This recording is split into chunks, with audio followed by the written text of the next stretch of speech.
यांचे मी मनापासून आभार मानतो की मध्यम वर्गाकरता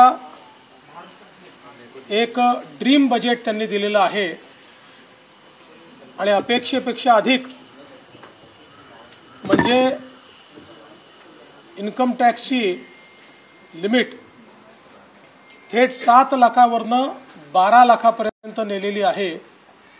त्यामुळे आता 12 लाख रुपये उत्पन्न असणाऱ्यांना कोणताही टॅक्स भरावा लागणार नाही अशी जी इन्कम टॅक्सची रचना करण्यात आलेली आहे याचा मोठा फायदा मध्यमवर्गीयांना, नोकरदारांना, नवतरुणांना या ठिकाणी होणार आहे।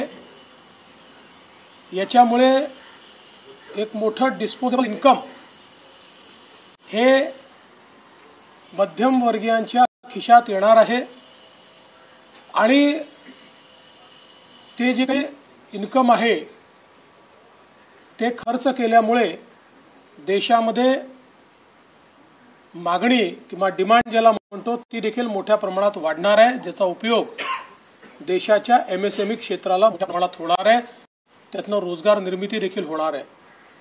त्यामुळे मला असं वाटतं की या अर्थसंकल्पामध्ये अतिशय बोल्ड स्टेप ज्याला आपण म्हणू शकतो, अतिशय धीरानं घेतलेला अशा प्रकारचा हा निर्णय निश्चितपणे भारताच्या आर्थिक इतिहासातला मैलाचा दगड ठरेल असं माझं मत आहे।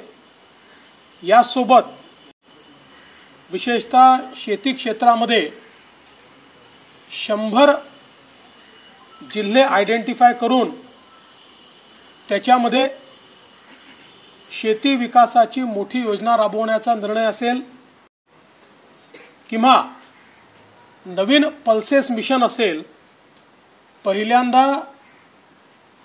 केंद्र सरकारने घोषणा केली आहे की तेलबियांच्या संदर्भात जी काही व्हॅल्यू चेन तयार होईल त्याच्यामध्ये 100% खरेदी केंद्र सरकार करणार आहे आणि हमीभावाने करणार आहे। त्यामुळे निश्चितच शेतकऱ्यांना अधिक उत्पादन मिळण्याकरता, अधिक पैसे मिळण्याकरता त्याचा एक मोठा फायदा होणार आहे। मासेमारी करणाऱ्यांकरता देखील जी काही क्रेडिट लिमिट 3 लाखाची होती ती 5 लाख बिनव्याजी करण्यात आलेली आहे, ज्याचा फायदा मोठ्या प्रमाणात होईल आणि शेती क्षेत्रामध्ये खूप मोठ्या प्रमाणात विविध प्रकारची गुंतवणूक देखील सरकारने घोषित केलेली आहे। यासोबत MSMEच्या क्षेत्रामध्ये विशेषतः जी काही क्रेडिट एनहान्समेंट असेल, लिमिट वाढवणं असेल, यामुळे MSMEच्या क्षेत्राला सर्वाधिक फायदा होईल। आपल्या एकूण उत्पादन क्षेत्राच्या 36% MSMEचं क्षेत्र पण सर्वाधिक रोजगार देणारं क्षेत्र असल्यामुळे त्याचा विशेष फायदा होणार आहे आणि सर्वात महत्त्वाचं महाराष्ट्राकरता, कारण आता महाराष्ट्र हे देशाचं स्टार्टअप कॅपिटल झालेलं आहे आणि स्टार्टअपमधनं सर्वाधिक रोजगाराची निर्मिती होते आहे। त्या स्टार्टअप करता 20 कोटी रुपयापर्यंत त्या ठिकाणी जी काही क्रेडिट लिमिट तयार करण्यात आलेली आहे याचा आमच्या नवतरुणांना आणि स्टार्टअप्सला खूप मोठ्या प्रमाणात फायदा होणार आहे। इन्फ्रास्ट्रक्चरच्या क्षेत्रामध्ये नवीन इन्फ्रास्ट्रक्चर पाईपलाईन तयार करण्यात आलेली आहे। विशेषतः PPP प्रकल्पांकरता जी नवीन योजना अनाउन्स करण्यात आली आहे यामुळे खाजगी क्षेत्राची गुंतवणूक इन्फ्रास्ट्रक्चरच्या क्षेत्रामध्ये मोठ्या प्रमाणात वाढेल आणि त्यातून रोजगाराची निर्मिती होईल। यासोबत ॲसेट मॉनिटायझेशनचे जो नवीन फ्रेमवर्क आहे त्यामुळे निश्चितपणे ज्या ॲसेटमध्ये गुंतवणूक केली आहे त्यातनं पैसा रिअलाइज होणं आणि तो दुसरीकडे डिप्लॉय करणं याला एक मोठी चालना मिळणार आहे। विशेषतः युवांकरता वेगवेगळे जे मिशन या ठिकाणी अनाउन्स करण्यात आलेले आहेत ते अत्यंत महत्त्वाचे आहेत आणि त्यांच्या स्वप्नांना भरारी देणारे आहेत. खरं म्हणजे आपण जर बघितलं तर 21व्या शतकातला हा अर्थसंकल्प विकसित भारताचा अर्थसंकल्प आहे. भारताला गतीने पुढे नेणारा अर्थसंकल्प आहे आणि भारत हा प्रगल्भ अर्थव्यवस्थेकडे चाललेला आहे आणि त्याचसोबत सर्वसमावेशक अर्थव्यवस्थेकडे चाललेला आहे. या दोन्ही गोष्टी या अर्थसंकल्पातनं आपल्याला पाहायला मिळतात. हे अतिशय चांगलं काम केल्याबद्दल देशाचे प्रधानमंत्री माननीय मोदीजी आणि सन्माननीय निर्मलाजी यांचे मी मनापासून आभार मानतो, अभिनंदन करतो. आदरणीय प्रधानमंत्री मोदी जी के नेतृत्व में हमारी फाइनेंस मिनिस्टर निर्मला सीतारमण जी ने एक बहुत ही जबरदस्त इस प्रकार का बजट पेश किया है. विशेष रूप से इसको हमारे मध्यम वर्ग के लिए ड्रीम बजट कहा जा सकता है. ऐसा बजट उन्होंने पेश किया है, इसलिए मैं उन्हें बहुत बहुत बधाई देता हूं. विशेष रूप से इनकम टैक्स का एग्जम्पशन स्लैब जिस प्रकार से परिवर्तित किया गया है और 12 लाख रुपए तक कोई इनकम टैक्स नहीं लगेगा, ये जो घोषणा है ये निश्चित रूप से एक मील का पत्थर भारत की अर्थव्यवस्था के इतिहास में साबित होगा. 7 लाख से सीधा 12 लाख का जंप. और मैं बता देना चाहता हूं कि 2014 में मोदी सरकार ने ही 2.5 लाख तक एग्जम्पशन लिमिट लेकर वो गए थे. वहां से लेकर अब 12 लाख तक का ये सफर हमारे मिडिल क्लास, सैलरीड और हमारे जो नए तरुण हैं इनके लिए एक बहुत ही सुखकारी इस प्रकार का अनुभव होगा. इसके कारण एक डिस्पोजेबल इनकम एक बहुत बड़े तबके के हाथों में आएगी, जिसके कारण खरीद भी होगी, डिमांड भी बढ़ेगी, एमएसएमई को भी फायदा होगा, रोजगार की भी निर्मित होगी. तो एक प्रकार से इसका एक बड़ा अर्थव्यवस्था पर इफेक्ट हमको दिखाई देने वाला है.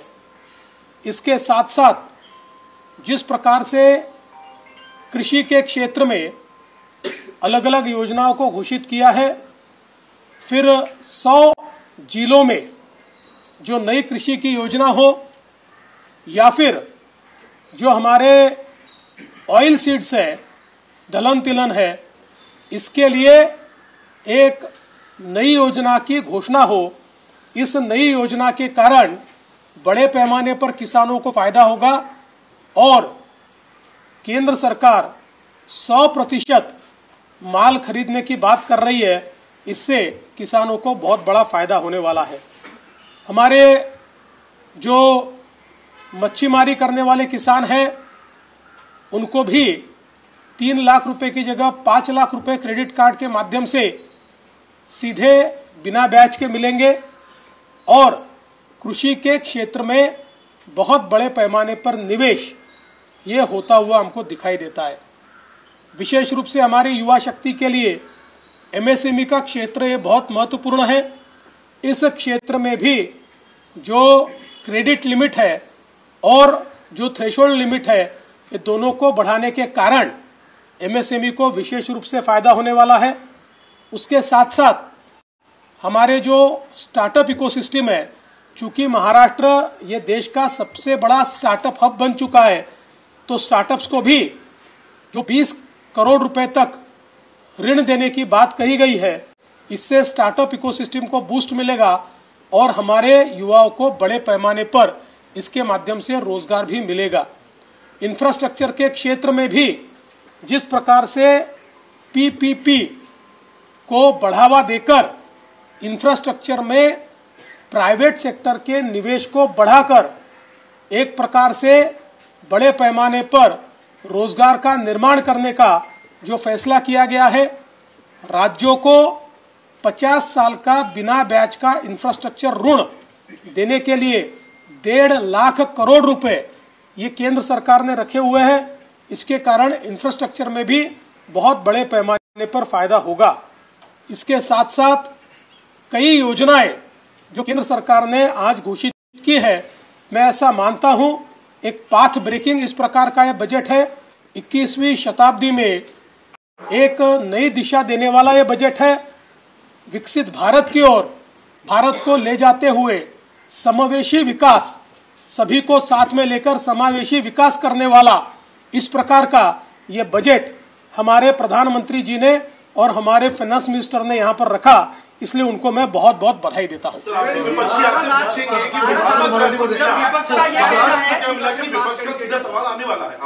देखिए, आजकल बजट में आपको पता है कि स्टेट्स का उल्लेख कम होता है, लेकिन बजट के फाइन प्रिंट में महाराष्ट्र को क्या मिला ये पता चलता है।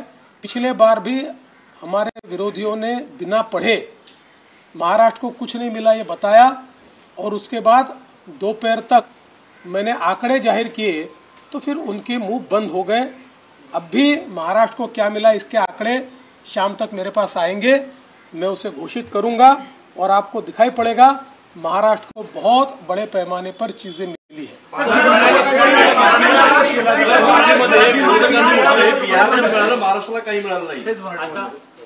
असं आहे की आता बजेटमध्ये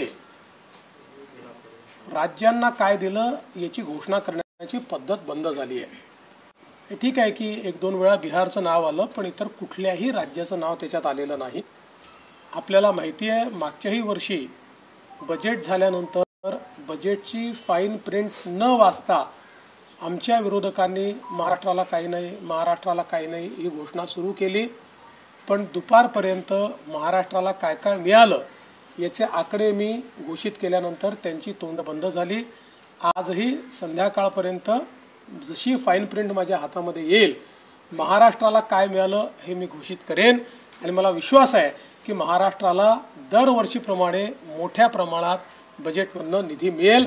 यासोबत सगळ्यात महत्त्वाचं सांगतो की दोन गोष्टी महाराष्ट्राकरता अत्यंत महत्त्वाच्या आहेत।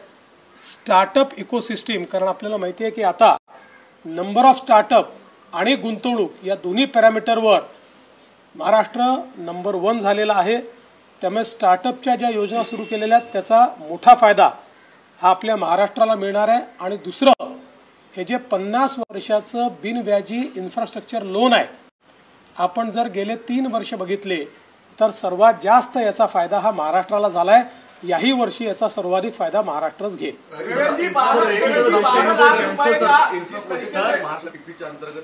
जो प्रोजेक्ट येतील त्याचा बेनिफिट कशा स्वरूपामध्ये मिळेल, आणि दुसरं विमा क्षेत्रामध्ये 100% FDI म्हटलेलं आहे, त्याचा अनेक जणांचाच मत आहे की यामुळे विमा कंपन्या अधिक लूट करतील असं एक पॉसिबिलिटी म्हटलं जातं। दुसरा प्रश्न तुम्ही जो विचारला तो मला अधिक महत्त्वाचा वाटतो, तो माझ्या बोलण्यात सुटून गेला।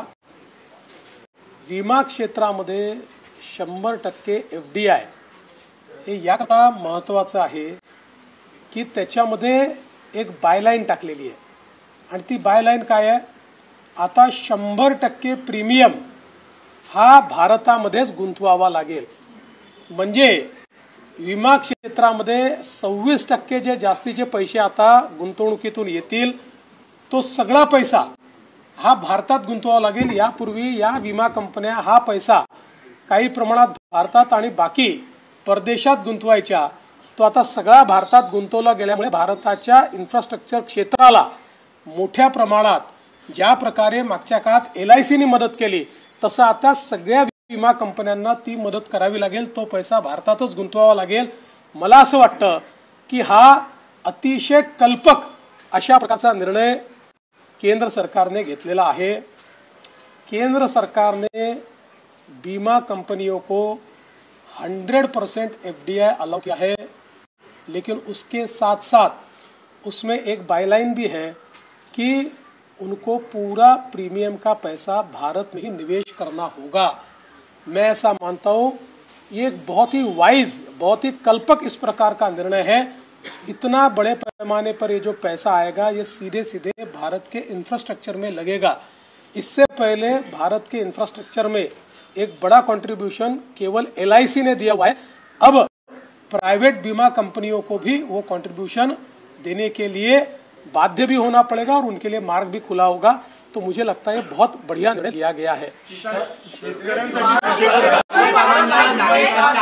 दृष्टिकोनातून देखील महत्त्वाचा निर्णय घेतलाय। कॅन्सर सारखे आजार आहे, 36 औषधं मला असं वाटतं की हेल्थचं क्षेत्र जर आपण बघितलं तर विशेषतः या बजेटने कॅन्सर सारख्या वेगानं वाढणाऱ्या आजाराला खूप मोठ्या प्रमाणात दिलासा देण्याचा प्रयत्न केलाय। प्रत्येक आपल्या सरकारच्या हॉस्पिटलमध्ये कॅन्सरचं डे केअर सेंटर काढण्याचा निर्णय घेण्यात आलेला आहे। 200 डे केअर सेंटर या एकाच वर्षात त्या ठिकाणी काढण्यात येणार आहे। कॅन्सरमध्ये खूप मोठ्या प्रमाणात रिसर्च चालला आहे। परदेशात खूप चांगली औषधं उपलब्ध झाली आहेत, पण त्याच्यावर ड्युटी खूप असल्यामुळे ती आपल्याला महाग पडतात। अशा 36 औषधांवरची ड्युटी पूर्णपणे माफ करण्यात आलेली आहे।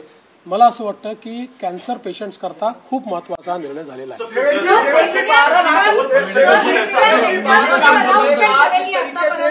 तुम्ही म्हटलात की इन्फ्रास्ट्रक्चरचं जे लोन आहे आणि स्टार्टअप्स आहेत त्याचा महाराष्ट्राला बेनिफिट होईल, पण तसंच ऍग्रिकल्चर असेल, फिशर फोक्स असेल, याबद्दल specially cotton, how do you see it benefiting the state? आपण खूप चांगली गोष्ट सांगितली, कारण नवीन कॉटन मिशन जे घोषित करण्यात आलेलं आहे, महाराष्ट्र हा कॉटन ग्रोईंग अशा प्रकारचं म्हणजे कापूस लावणारं राज्य आहे। आपल्याकडे जवळपास 55 लाख हेक्टर जमिनीवर कापूस लावला जातो।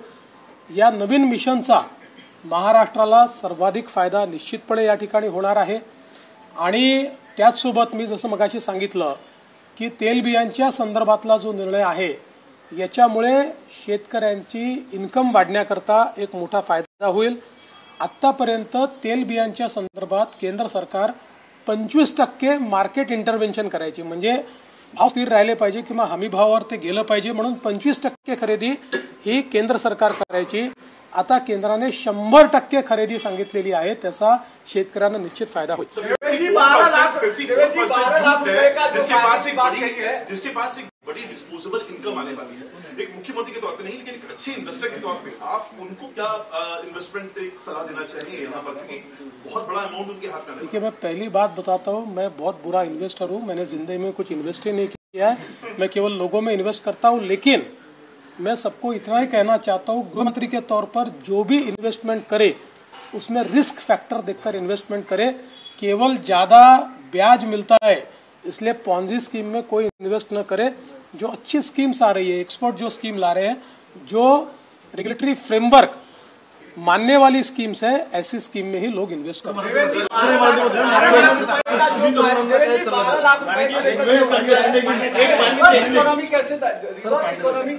जी, 12 लाख रुपए का जो टैक्स लगा है उसमें रिवर्स इकोनॉमी कैसे क्रिएट होगी? देखिए, सबसे महत्व की बात यह है कि जब 12 लाख रुपए तक टैक्स एग्जम्पशन होगा, और केवल 12 लाख नहीं, 12 लाख तक तो जीरो है, लेकिन 25 लाख तक के सब लोगों के जेब में एडिशनल पैसा आ रहा है।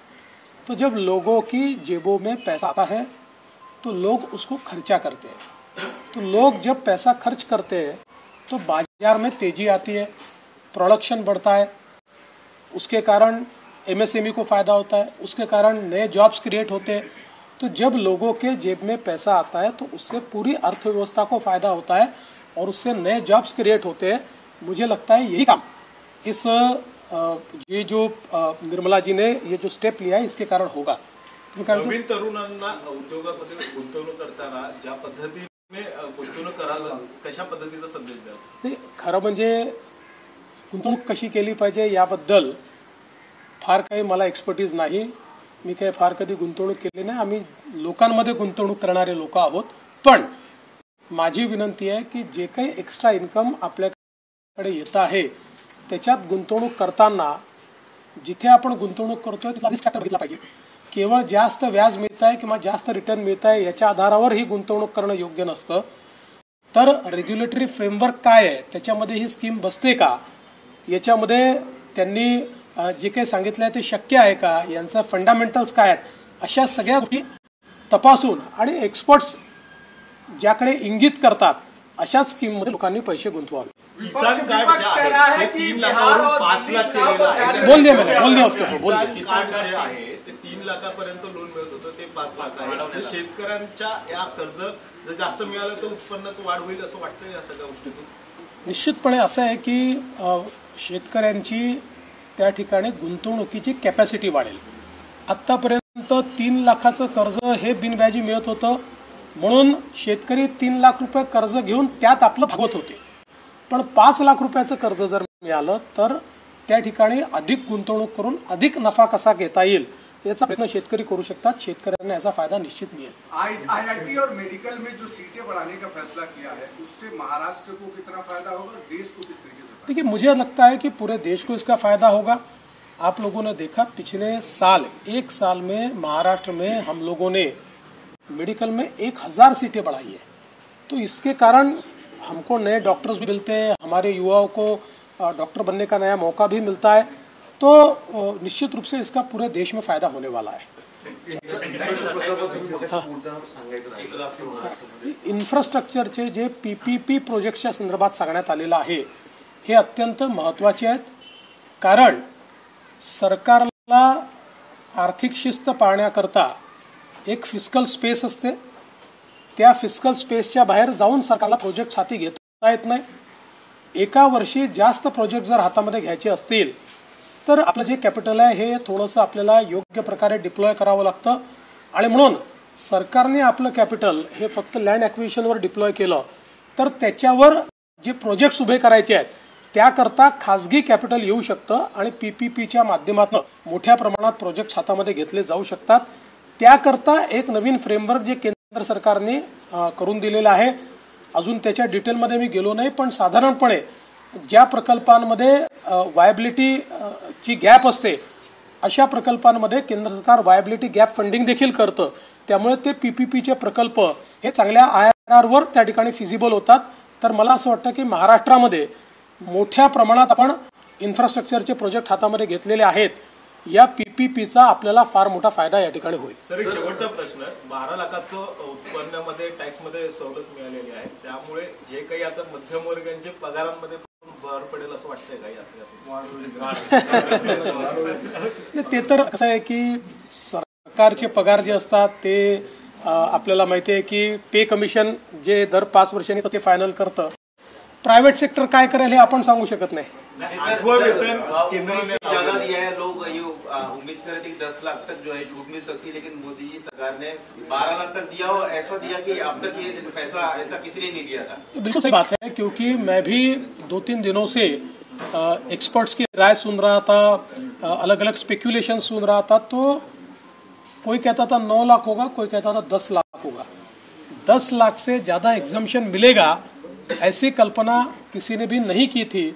लेकिन मुझे ऐसा लगता है कि सबकी कल्पना के परे मोदी जी ने सीधा 12 लाख